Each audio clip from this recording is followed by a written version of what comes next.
कचौहरी के चाय लेखा न कहीं मिला। तू आवा हमरा किला घुमाई छपरा जिला, कचौहरी के चाय लेखा न कहीं मिला।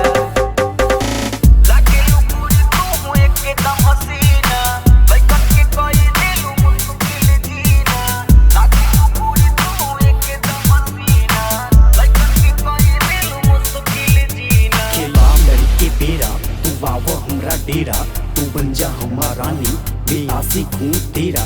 खेबा लड़के बेरा तू आव हमरा डेरा, तू बन जा हमारा रानी, बेआसी खून तेरा। बाइक पे घुमाई 100 पे कराई, आगरा के ताजमहल छप्परा दिखाई। लागे लगोरी हमसे करेलू प्यार, पंजा में हरारू नहीं होता इंतजार। अब दिलावा के बात तुम हमसे बताव हो, दुनिया वाला का सूची सब टेंशन हटाव हो। और फोन हम लगावत माई से बतावत, ताहारा बारे में हम सब समझावत।